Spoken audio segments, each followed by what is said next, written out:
try to project. I'm usually told I'm too loud at the best of times, so hopefully that will come in handy this afternoon. First of all, thank you very, very much for coming this afternoon. I hope you enjoyed the film. It's the challenge of revolutionary activity when it should be timed. Should it be for after 5 for more workers to engage? Should it be during the day for more students to be able to be active? But this was the chosen time. I was informed of it 2 days ago, and so I see that our numbers are quite good, and so I'm looking forward to our conversation. Brother Hampton, thank you very much for visiting with us. By a show of hands, let me establish that. Who has seen this film before today? By a show of hands, who's seen it? Okay, so it's very important that this film was shown today. I've seen it before, so it's good that the majority of the people here hadn't seen it before. Correct me if I'm wrong, this is your second screening this week, or is it? Yes, second, okay. So with the screening you've had already, and then, well, it'll be hard to establish that now because we're now going to hear from everybody. But with the screen that you had so far, what would you say is the difference in how the Ghanaian audience has received the film as opposed to the screenings that you've had in the US? Let me also say I'm honored, humbled to be here with you all today. I'm gonna take a line from the movie. I don't need no mic. Can y'all hear me? Right on. Ironically, we just had a few shows inside the United States. Ironically, one was in Fishkill Prison in New York, and another one was in a prison in Utah. And I still can't get over the fact that we actually were able to get the film inside the prisons. And Daniel Kaluuya, who portrayed Chairman Fred Hampton, did a phenomenal job amongst as well as other cast members. He had commented that when we showed it inside the prison in New York, he had reminded us, it was myself, Daniel Kaluuya, and Shaka King, the director. Sorry. The young lady, Madeline, who pulled it together for this to happen, he had commented that this was like a premiere for us to show the movie because Judas and Black Messiah was put together prior, we refer to as the pandemic, is what's called the pandemic. And we were deprived of the opportunity to actually have a premiere for the movie.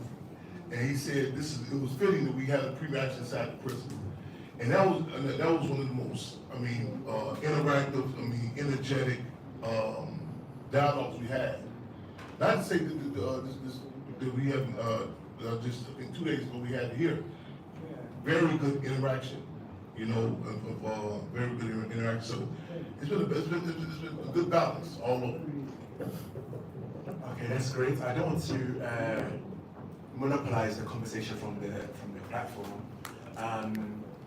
Please, if anybody has any questions, we'll take them in groups of 3, so that we'll take the 3 questions and then let our brother answer them.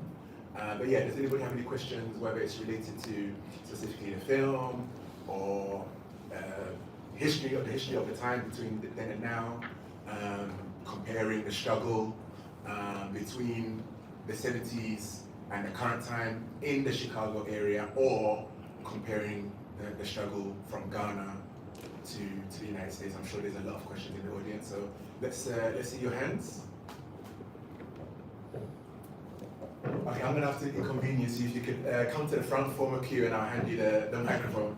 I'll take the mic. Oh, all right. I need to exercise it. So shall we go to the back? Which one? Yeah, hands. Keep your hands up, please.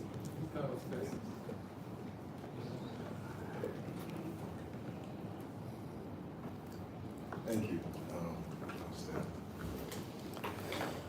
I just wanted to say thank you. Just being here and having watched it. I'm from New York City. I'm studying here on my master's in African Studies and International Economics. Bronx. This is something that we live, and having gone to school upstate New York, that premiere was not too far probably from where I studied as well. Just so many things, but more than anything, thank you for being here. Just a really moment. I don't want to take up too much time, so, just I am sorry. This is a reality that we have to live in. It emboldens us, but I just wanted to say I am so sorry. Two, I wanted to say I am a revolutionary. I am 29 years young. I have a business. I teach our people about this history in the States and even here. I wish to do similar things as Huey P., as Marcus Garvey, as your father, Fred Hampton. And my question is, what are your opinions on how you want Fred Hampton to be remembered? Being so close to him and having been in that room, though not birthed, but in the room when that altercation happened, how do you want him to be remembered? Thank you.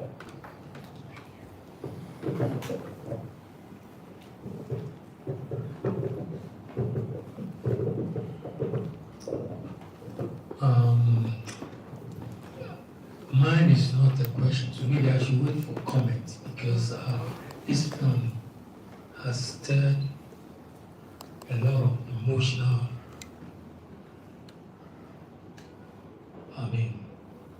total recall memories for me. So I don't know whether maybe I should wait. I don't want to take all the time. Maybe people should ask questions or before I make my comment. Thank you very much, comrade. Okay, my name is Neil Kwate. I'm a filmmaker. I was the I'm a retired head of the Media Research Unit of the Institute of African Studies. My development was influenced by Patrick Cleaver, Soul on Ice, during the time I was a student in the UK, and then George Jackson, Prison Letters of George Jackson. These two books, and of course Malcolm X. And I would say that my development, my political development, and the development of my consciousness was influenced by the Black Panther movement. As an African student, when I was in the UK, very few African students were interested in the struggle of the Black communities in the diaspora.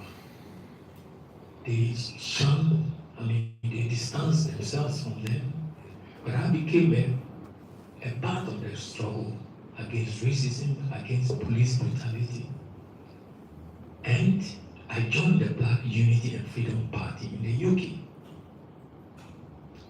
So this film really was a total recall for me in terms of my memories, my development. And I'm what I am today because of the Black Panther movement. I don't want to take too much time because maybe other people want to stop, but I'm currently working on a documentary called the African Holocaust Reloaded. African Holocaust Reloaded. And when I heard that you were in town, I said, hey, it's almost like an ancestral visitation. So I'm very happy to meet you personally, and I'd like to get together with you because, hey, there's a lot to talk about. Thank you. Thank you. Respect. Thank you.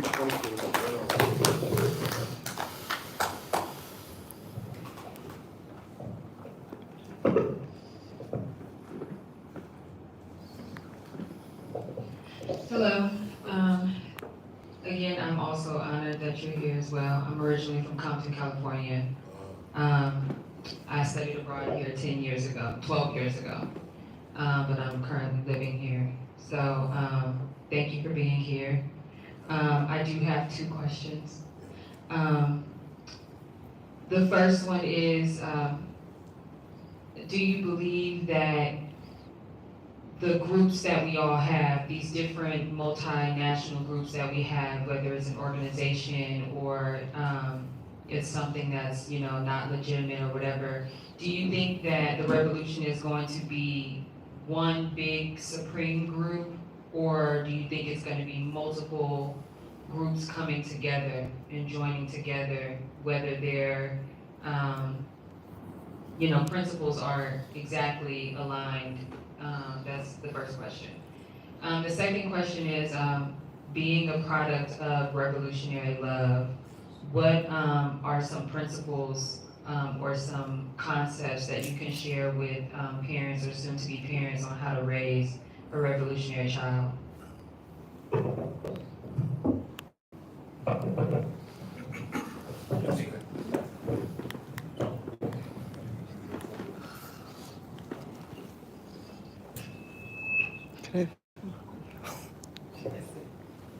Greetings, everyone. I'm Mama Ajwa. I just want to say that I'm from the UK. I've been living in Ghana for 5 years now, and I travel at least 3 times a year. And I've been traveling since I was like 8 years old. I suffered from tinnitus, which is ringing in the ear, because when I was younger, lots of partying and loud music, and so I don't use things like earphones. When I fly, I never watch movies because they give you the headphones. Anyway, I came back from London on the 1st of January, and I haven't watched a movie on a flight in maybe 30 years. I just don't do it.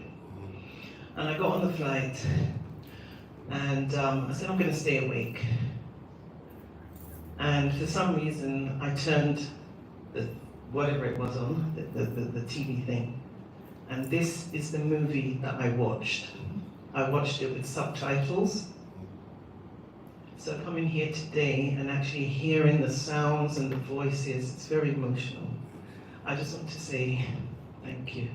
Thank you for putting this on. Thank you for coming. Thank you. Thank you.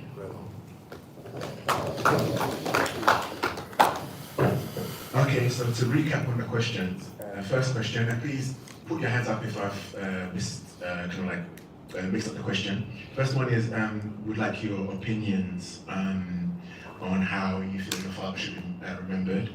The second one is, do you feel that the revolution will be brought about by small organizations working together or one big organization? And then the third one, how to raise revolutionary conscious children. Right on. Again, the revolutionary respect to you all. Let me say to those who thank me for being here, my response is duty bound. This is my duty. It's our duty. First question. When you hear me speak about Chairman Fred, they say, well, you never hear you say the police killed my daddy. And it's not to sound stoic or cold or disconnected.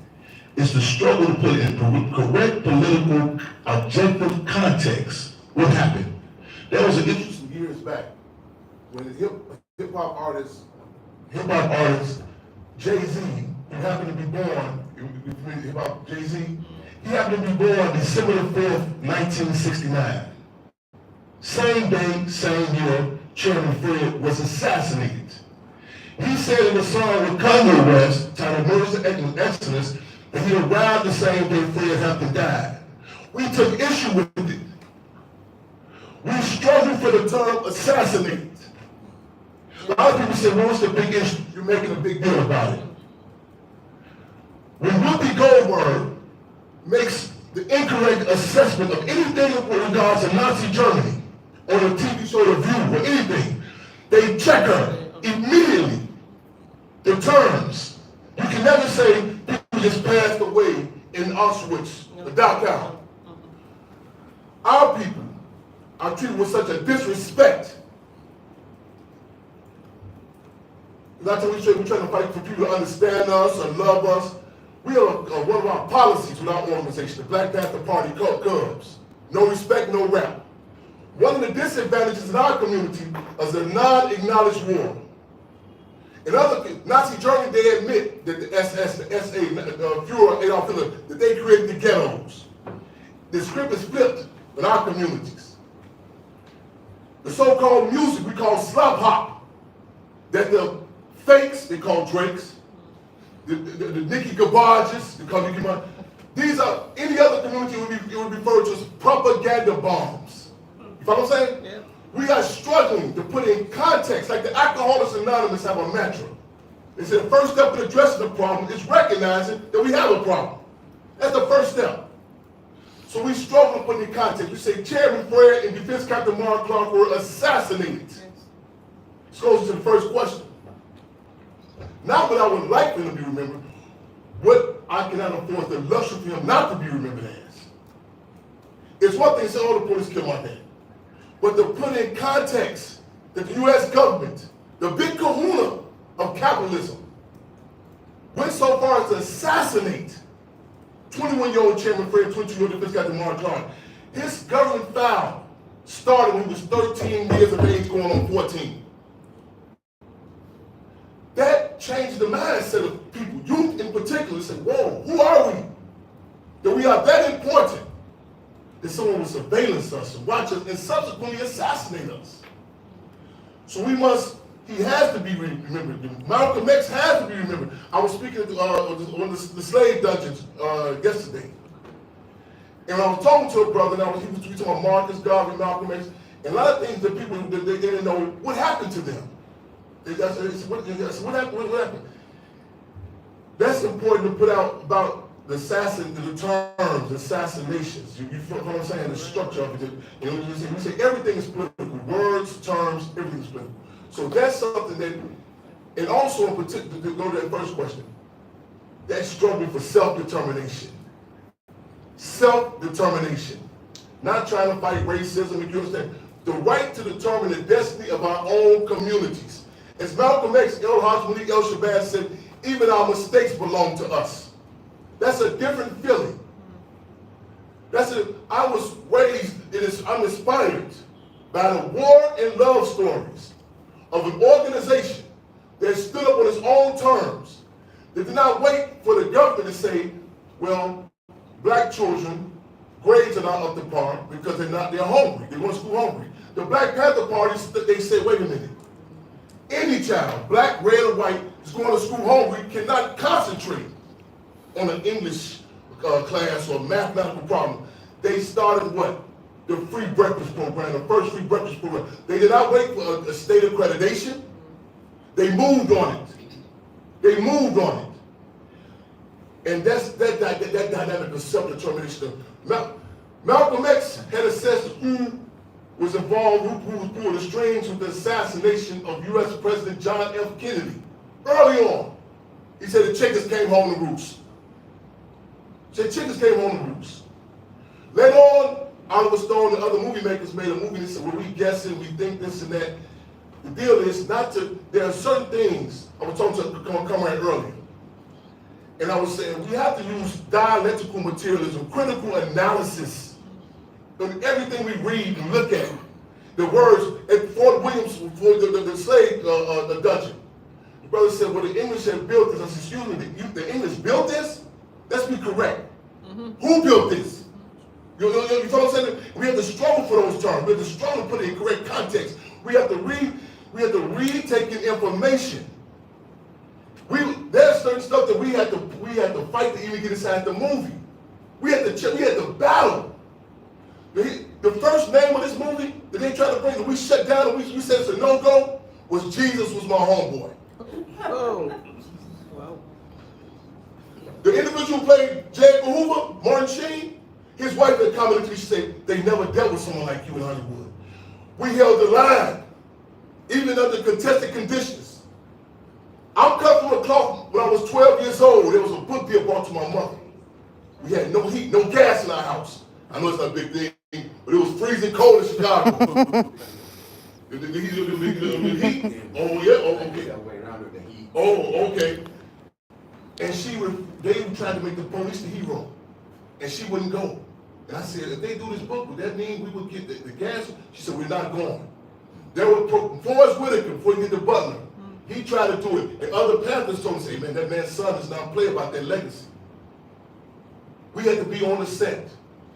Everything. Who shot first? All this was strategic. The titles. At first it was, hey, Will, hey, Bill. Said, no. This was not a ragtag group of individuals, my friends and my buddies. This is a structured organization. I am an international representative for a structured organization. And I'm passionate about it. And we should be passionate about it. We should, that frame of reference. I didn't have to look up for Lucky Luciano, Al Capone, and this.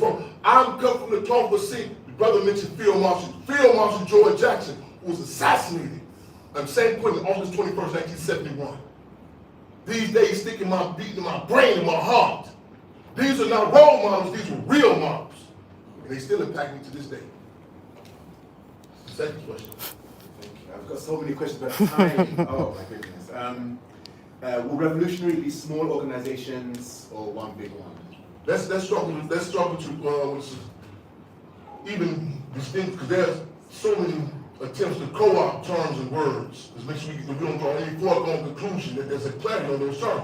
We're talking about war. You have different respective armies. You fight, you shoot up, and you boot up. You get out, you get out. Revolution, on the other hand, you gain the minds and participation of the masses of the people. It's a different, we've seen revolutionary climates throughout Africa, you know, in Vietnam, Philippines, in the U.S. The 1960s was a revolutionary period. It upped the ante. It was a climate where the street organizations, they refer to as the gangs in Chicago, where Chairman Fred challenged the race and class contradiction. He went to talk to those brothers and sisters. He said, oh, don't talk to those gang members. For what? He went to talk, he said it's a reality. So we deal with the real world. Reverend Nat Turner said, what is a phenomenon? He's seen the Negro spirituals, he said, let's define this tweak. He said, praise the Lord and pass the ammunition. As organized, we have to deal with. See what's phenomenal with the people. Seize the time. Chairman Fred was being those different forces. To some points of political unity. There are cases where we have to recognize that everything is political. Art, music, there's a different sort of athlete during a revolutionary period as opposed to a reactionary period. You heard recently there was a big debate about a football, Colin Kaepernick. Where people, the fight was demanding that he be able to go back and play football on a football court, on a football field. That's a reactionary period. That's the fight, you know, about that. As opposed to a climate where you have Muhammad Ali say, no, I unite with the people. See, we say the dog wag the tail don't wag the dog. Streets make the music don't make the streets. And once we understand the power, see the ruling class, the system tells that change comes from the top to down. Some designated state-sanctioned spokesperson meets with the ruling class, then they go back and say, okay, we'll change this. No. Movements happen from the bottom up. Bottom up. And once the masses get a connection on how powerful they are, you see the change. There's a trick they use in India when they train elephants. If the elephant sees the trainer step on a cup, and that trainer sees that same, the elephant sees that trainer step on the same respective cup, that elephant has to be transferred or murdered immediately. Immediately. Because they run the risk of this elephant saying, whoa, wait a minute. How powerful am I? How is he controlling all of us? Revolution. Contagion. The terms we use. I spoke in a place 3 weeks ago in Chicago. People were going through drug issues. They use terms like junkie, hype. When a brother told me, he said, Chairman, since you left there, they changed. The people stood up and said, we are not junkies, we are demoralized. So our terms are important. It's revolution. So back to answer your question, not only different organizations, different people, you know what I'm saying? And everyone would not need to know basis. In Vietnam, the prostitutes were even involved in it. There was a different sort of prostitute. The prostitute said, well, now we change, we commit now, that we may still be prostitutes, but we will guarantee that any American soldier that goes to bed with us tonight will not get up in the morning. There was a different set of bumblebee. They trained the bumblebees to come out of the bamboo sticks, and the U.S. did not know if it was the Vietnamese or the bumblebees. It was a different sort of art. James Brown did not plan on singing "I'm Black and I'm Proud." A-Trap Brown, now known as Imagine on Me, who's locked up right now, who just got stage 4, they give him stage 4 cancer. They drove down on him and said, you better go back in the studio with that garbage you're talking about. He was up there and he had to be upped. Our relationships were, back to your question about the child. Our relationships were different. Chairman Fred said the best dressed brother was one with a leather jacket and a 45. You know what I'm saying? How we dealt with each other. How we looked at the children. It was a different sort of child. I know about stories where children, when the police would be looking for certain people on the run. And people, you cannot afford to spoil babies. When children will be in there, so you have to be quiet. Yes, yeah. Because the police, those conditions, Bobby Hutton was 17 years old, Chairman Fred 21 years old. It was a different dynamic. The seriousness of struggle, how we defined it. During the movie, I said, I don't know if this generation is going to grasp the significance of a free breakfast program. He said, what do you mean? I said, this is a generation that was raised up Grubhub and Uber Eats. Certain contested conditions have to happen. People, they talk to my mother. They say, you call your mother comrade? This is not a phase we're going through in our life. My maternity care, my first contact with steel was not a doctor's stethoscope. A Chicago Police Department's revolver placed to my mother's 8.5 pregnant belly. That was the first person I was in jail with. Struggle. There are highs and lows. There's certain times, you know what I'm saying, that people can't understand. People used to laugh at me and say, he's crazy, think he's back in the 60s. There's certain people who have to be consistent. We're internalizing our households, our conversation, and be kind of careful with it, because sometimes you run people up, believe me, I know. I know. But there's certain consistency has to be there. With that Panther Club peel in the applesauce.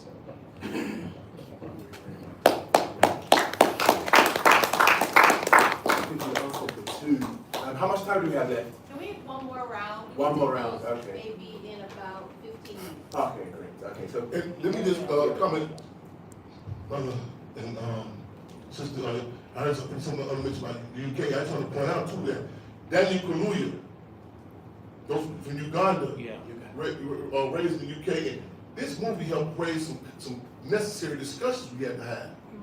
A lot of people say, how does he want to play this role, Chairman Fred? Let me just tell you real quickly some of the stuff that the prerequisites that happened. We sing, I said, well, they were talking about going to the movie. We said, wait a minute, we haven't met these people. This movie cannot happen. That was our position. And I said, we have to meet with these people and say, well, Mr. Hampton said, that's not how it works in Hollywood. That's why I'm not from Hollywood. I'm from Inglewood, south side of Chicago. And I know it's Inglewood, California, also the I, and Chicago with the E. So we said, we have to meet. Because there's character in character. See what I'm saying? To meet these individuals. They came to the Hampton House. Make sure you go to SaveTheHamptonHouse.org. SaveTheHamptonHouse.org. Keep up with the work we're doing. We met for 8 hours. Their interview, they talk about it. We met. I said, we talked about, we asked different questions. I said, now, I need you to come to my office. They said, well, I thought we were in your office. I said, no. I need you to Google the worst neighborhood in Chicago right now, as we speak. It was 3 a.m. in the morning. It's what I say in real time. Google what is the worst neighborhood right now. They Googled it. There were 11 murders on Madison and Keeler, a place known as K-Town, Chicago. I said, we must go there. They said, oh, no, they must have known the studio would not allow this. I said, well, we cannot proceed. We went there. I studied these brothers and sisters. I studied Daniel Kaluuya. Richard Pryor, who was heavily impacted by the Black Panther Party, said he was a peopleologist. I like that term. I study people. My life depends on it. Yeah, I cannot wait for some theoretical analysis. I have to come in through the door. So I'm a former political prisoner. I have to come in and recognize what forces are what forces immediately. I watched his connection to the murder scene. Dominique Fishback, I studied him. We were able to get that dream team. Please, show of hands in a minute, just show what questions you have. Before we started talking, I asked you where we can find out about your work on social media. Yes. And you mentioned Chairman Fred Hampton Jr., YouTube, and his Chairman Fred Jr., Chairman Fred Jr., Chairman Fred Jr. Okay, Fred. on YouTube. The HamptonHouse.org website. Instagram, official Chairman Fred Hampton Jr. And I wanted to ask you further to that. With all of this background you're giving us on this film, is there a behind the scenes? Do you speak about it on your social media so that we as creatives in our own right can also take some of the intentionality you're describing to make sure that when we are also working with various corporate bodies, we make sure that these things come around? Please, there are massive interviews with the cast. We talk about the struggles we went through. You believe me, it was a lot of, I'm still damaged. I wake up at nighttime and I'm like, cut, stop. I'm still impacted by that. We had a lot of struggles from time, but I'm talking, man, I would not change it for, man, save my life. Ryan Coogler, genius. I'm talking, there was so many last minute political moves. Like even the Flyers, we made, if you look at the movie closely, there's not one scene with Daniel Kaluuya's character, Daniel Kaluuya and Lakeith Stanfield and William O'Neill together by themselves. Go look at it closely. We fought for that at that time because he was never Chairman Fred's security. A lot of white revisionists tried to change it that he was his security. Because a lot of white lawyers, they came and said, oh, we didn't know he was blah, blah. Chairman Fred never fooled William O'Neill through the door. He said he was too sneaky, too shifty. You know what I'm saying? See, a lot of people found out that he was good after he came out by the court system. See what I'm saying? See, we don't need, again, this is an organization that didn't wait for no study, no commissions to hear it. They say, whoa, these children are hungry. That's what you know what I'm saying? Through the door, I come in through the door. It's like a relationship. It's a relationship. You come in, someone you love, you pick, something's going on here. We love the people. We study the people. When I was held captive in U.S. concentration camps, not correctional centers, in U.S. concentration camps, we would shut them down once a month. We called Martyr of the Month. Martyr of the Month. One time we shut down a place called Galesburg. The warden and the staff, they came with the cameras on me. The white racist prisoners, they didn't like us, they respected us. They told their other people, go inside the prison cell when they do it. We have a 5-minute clinch because we was doing it for Malcolm X. Everybody else was bad. When they tried to approach me, the street organizations blocked them. So he's speaking right now. And the warden said, after I got the street, he said, well, Mr. Hampton, this would have been no problem. We just didn't know this was happening. I said, oh, you just having to walk around the prison with cameras? And the leaders for the street organization, I didn't say gangs. They said, Chairman, we respect you. Because two things in particular. You don't bite your tongue. You're critical of us, you're critical of the warden. You're consistent. And you study us. You know our positions in our organization. There's not a blanket assessment. You know who to talk to. You study. We study the people. Thank you very, very much. Please, show of hands. We'll take another 3 questions now.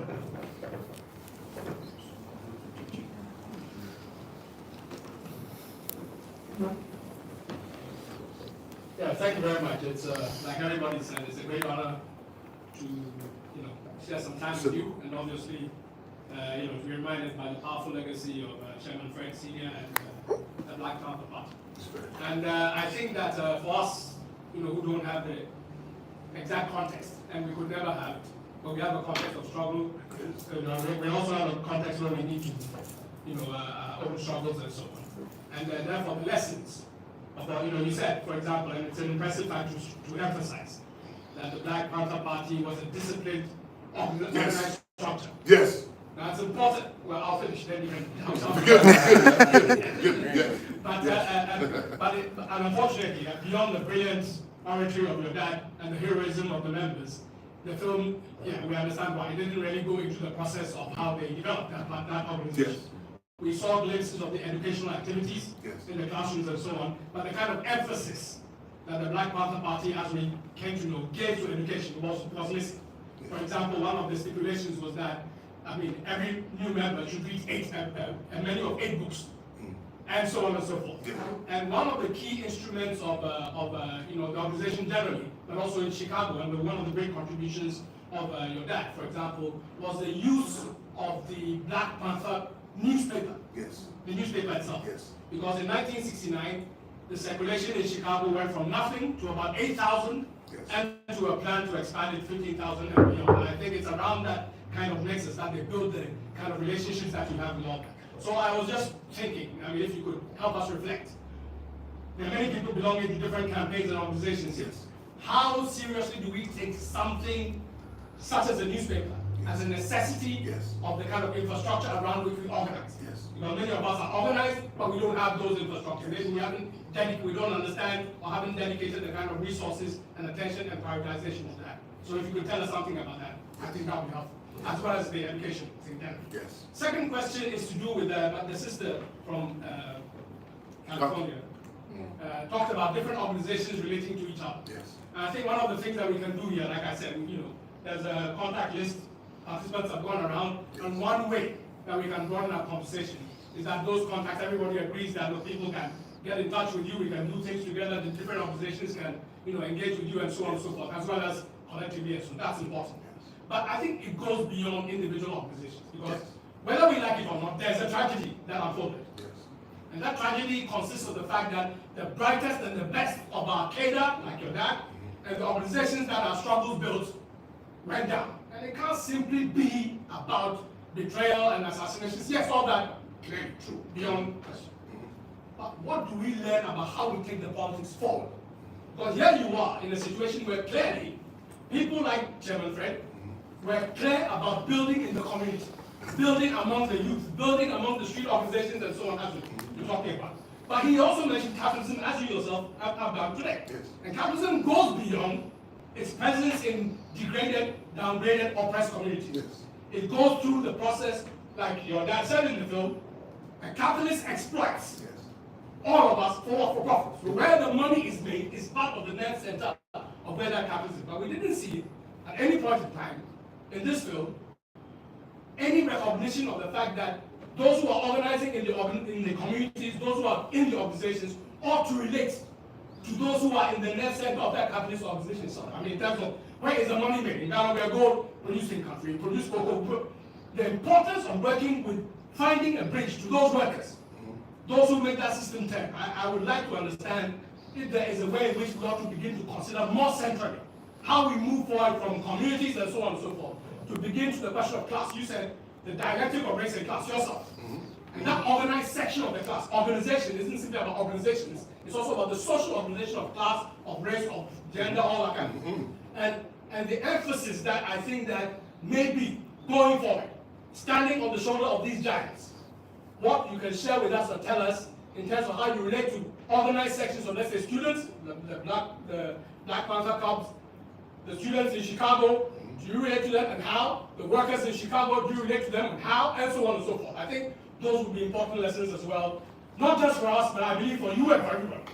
And how we enter a dialogue around those questions, I think will be extremely helpful. Will be one of the ways in which not just you, but we also can remember your dad and his legacy. Thank you.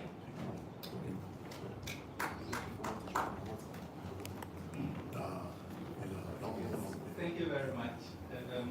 My question has just been asked, so maybe let me ask a separate one. You began by talking about how, or answering the question about how the screening has been received.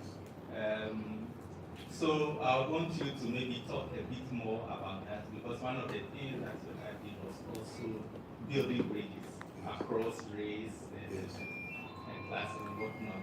And a few months ago, actually late last year, Jemima Pierre was here to talk about the struggle in Haiti and how that was a part of the broader African struggle.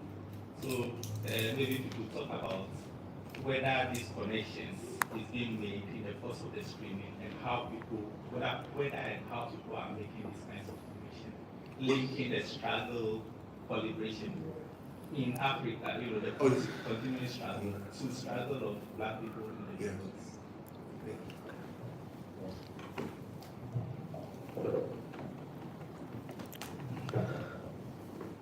is a pleasure to be here to actually with people have a conversation about some things that you mentioned. That's a reform, revolution, and war. And I'm glad that you said the word war, because there's a difference between revolution and war. War happens between nations. So, you know what I'm saying? I'm glad that you made that statement, because if we want to be a nation, we have to understand we're at war. We're not just trying to revolt against the people that have decided we won't be a nation. But my question goes to two things. One, that Hollywood movies, every form of media, tends to romanticize war. And how do you think this movie fits as far as romanticizing the war we're in? And does it counteract that, or does it go with it? And the other thing is, one of our ancestors, Bobby Wright, he made a statement. He was a psychologist, a psychiatrist in Chicago. What's that in Chicago? So I know you know that. So he said that the only real war is for the African mind. And then John Henry Clark made a statement that said that people create concepts to suit the minds of the people they wish to control. And that the only way we can become a sovereign nation again is to take back our minds. So how does the physical war that's presented in the movie deal with the mental war and the concepts that have been forced into our heads for us to deal with those? It's almost like we got distractions, you know. So there are concepts like love, concepts like God. These concepts have been used to dilute the African mind. How do you see this movie in relationship to the concepts that have been created to suit the control of African people?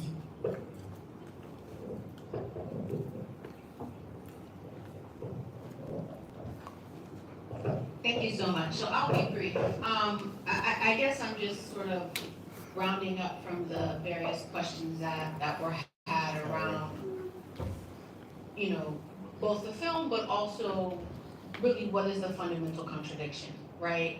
Oftentimes there's this narrative that the fundamental contradiction against Black people or African people is white people or whoever. But really it's capitalism, as you mentioned, right? And so one, I think that it's important as these stories are told to remember that the Black Panther Party wasn't just talking about the conditions of African people in the US. But if you looked at the newspaper, whenever there were liberation movements, they were reporting on liberation movements, right? And so there were linkages between the Black Panther Party based in the US, right? Not from the US, but based in the US, and African people fighting for liberation on the African continent, which is why there was a Black Panther Party headquarters in Algeria, right? So in the film, there was this scene about having Fred Hampton go to Algeria. So that's one thing. I think it's important to sort of contextualize this not as, oh, you know, they were just fighting against the police, but it was a war against capitalism, which was tied to the anti-colonial and anti-imperialist world. So it was really an international, they were part of the internationalism. And then the second thing I wanted to say is this notion of, I didn't hear anything about Pan-Africanism, which for me is shocking, right? Because the Black Panther Party, they were part and parcel of the Pan-African movement, and still are. And so as we're having these conversations about particular groups of African people in particular geographical locations, we need to be talking about the solution. And in my view, the solution is Pan-Africanism. It's not addressing a particular issue that a particular community is dealing with. It's about looking for the larger structural issues which are tied to capitalism. Certainly you want to address that issue, but you want to build those linkages. And if you're thinking about the Black Panther Party during the time of Fred Hampton, they were making those Pan-African linkages across space and time. And so I just want to kind of raise that to say that, again, this is a Hollywood movie, so we know they're not going to be preaching and talking about Pan-Africanism, but when we're having these debates, we need to be talking about Pan-Africanism and the liberation and unification of Africa and African people. Thank you.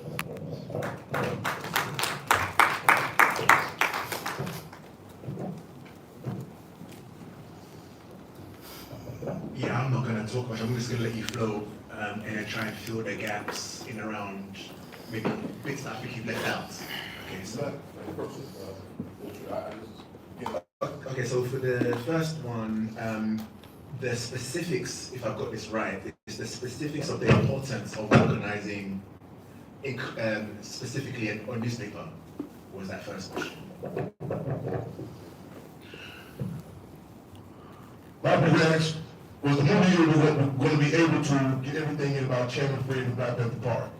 So you can't, our response today is that you cannot put a shark in a fish tank. You have to take into context the history of Hollywood, which you're dealing with. I say put the Panther cut peels and applesauce. A lot of times they like get certain information out. That serves a dual purpose. I say even with children, I struggle with people when they spoil children. You know what I'm saying? I taught in a school in Chicago, and a lot of the children used to come in and read Wikipedia. I said, no. You have to engage in theory and in practice to tighten their political muscle, to engage in critical analysis.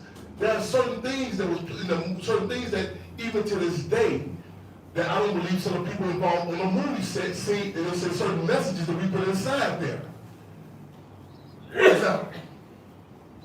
For example, I struggled at one point about the reference of the Red Book, Chimamanda Ngozi being there. That was not able to be placed there. However, there is no gift-wrapped revolution.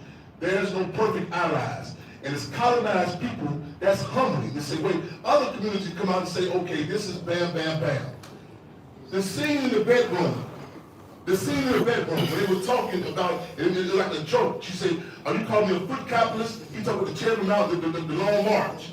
There are certain things that can be triggered, that we have to, conversations. It's like, when Harriet Tubman used the Negro spirituals, Reverend Antonio used the church, there are certain discussions as colonized people, we have to recognize the significance of the language even being political.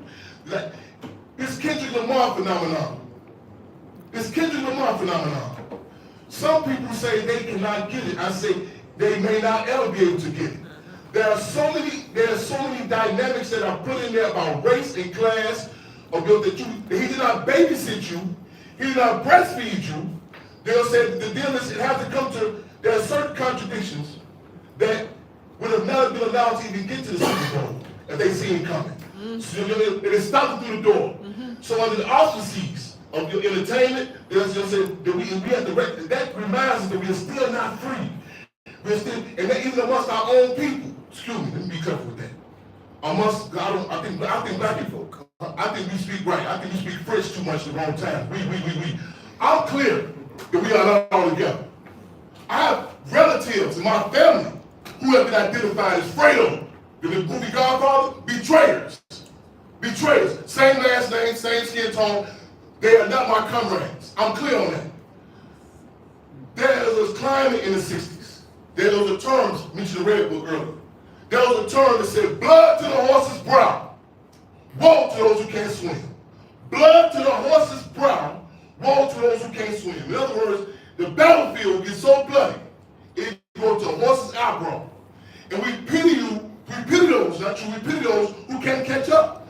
The Black Panther Party was a climate where my mother got put out of a house with my auntie because of her stance with the Black Panther Party.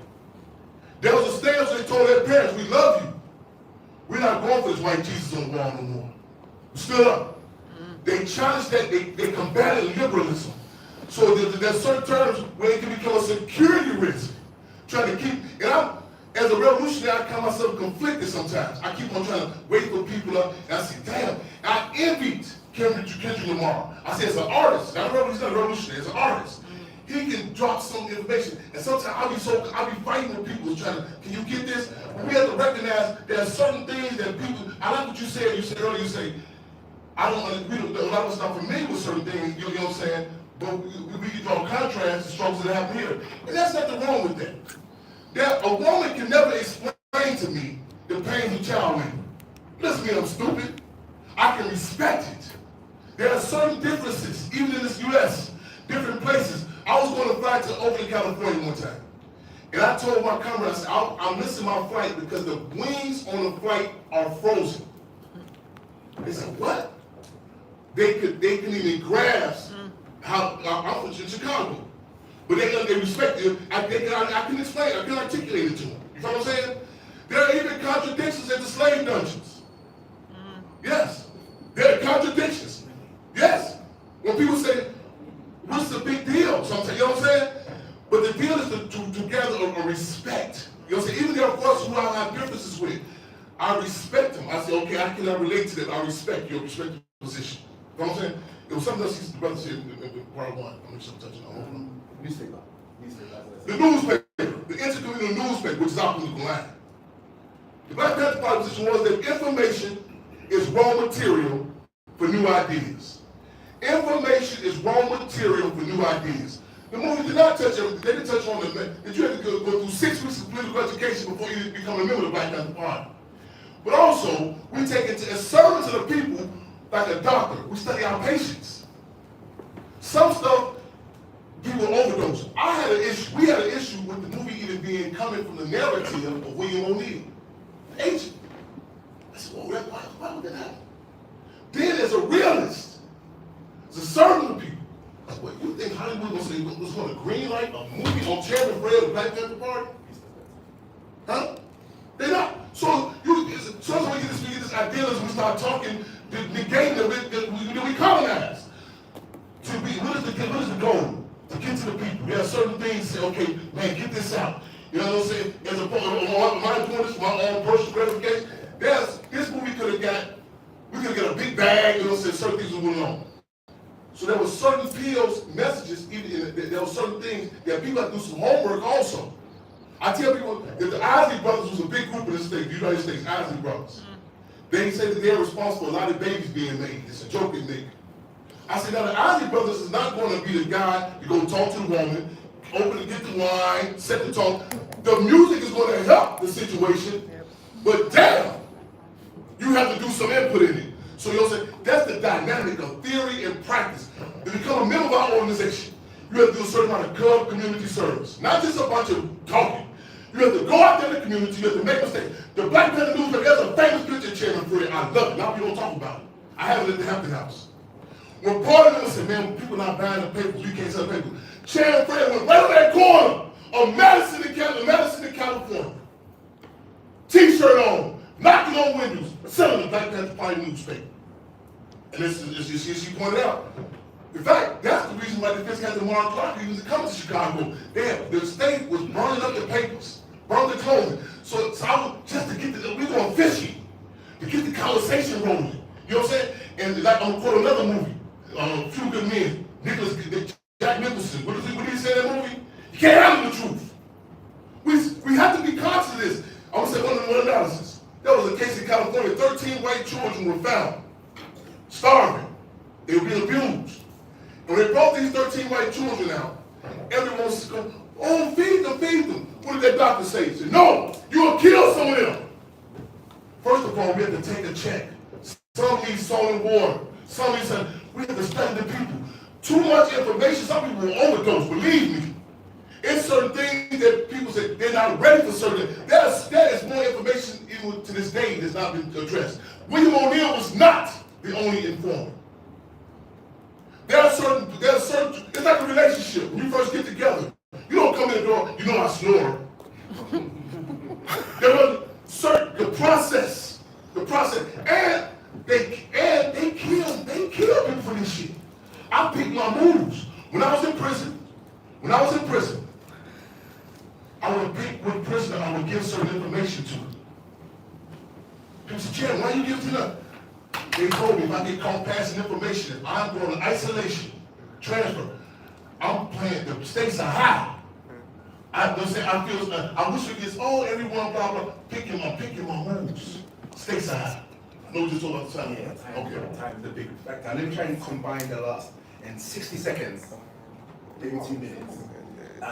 Literally, I think the question around the fundamental contradiction, and then combining the revolution. I think once you address the underlying contradiction, you combine the revolution. But please, your last 60 seconds on that. The fundamental. You have to make capitalism, what the Panther Party is, what is the Panther Party? Because we took terms like capitalism out of this Marx and out of this bookshelf. We made it applicable. The people can say, wait a minute. You have a conversation about the relationship to Hershey, Pennsylvania, cocoa, and Hershey, Pennsylvania, how they don't do no work. You know what I'm saying? With the cocoa come from Ghana. The music industry. You know what I'm saying? How Solution, Grace, and all these rip-off artists. Who pulls the strings to this? We talk about the Puffy Combs case. We study the people, we make it applicable. Like, who's making the athletes, the drug economy? We make it applicable. You're talking layman's terms. Study your audience. See how can I get the message through. Okay. Thank you very, very much. Once again, thank you for coming. I'll let Comrade Mjiba come and wind us down and then maybe invite us to future screenings. Please take away as much as you can. Watch the film again. Learn. As our comrade said, there's a lot that didn't get discussed. And so there's a lot more to unpack in there. Thank you all. And follow up, Chairman Red, put it on YouTube and have.org. Thank you so much. Let's do a better. So,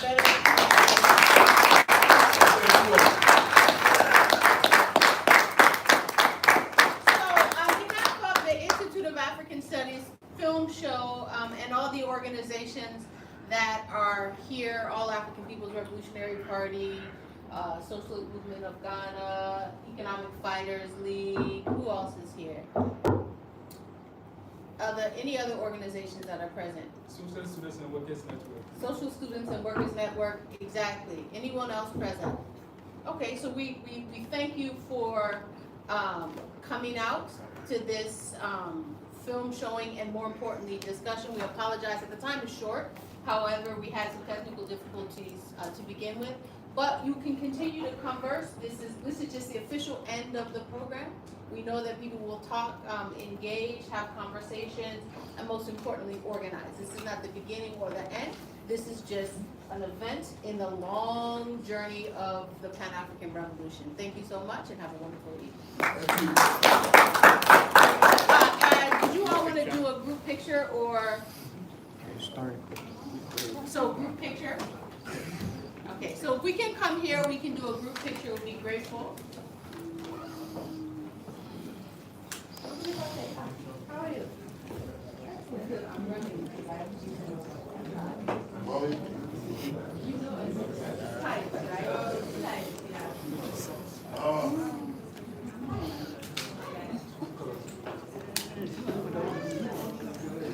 No problem, you're here now. So, reach back out to me.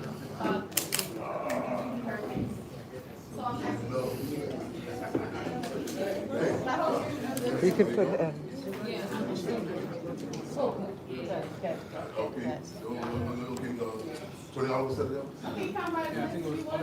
We got his contact. Okay. We were supposed to do an interview Monday Yeah. 11:30. That's still happening? Yeah, still happening. Okay. Okay. Okay. Because, but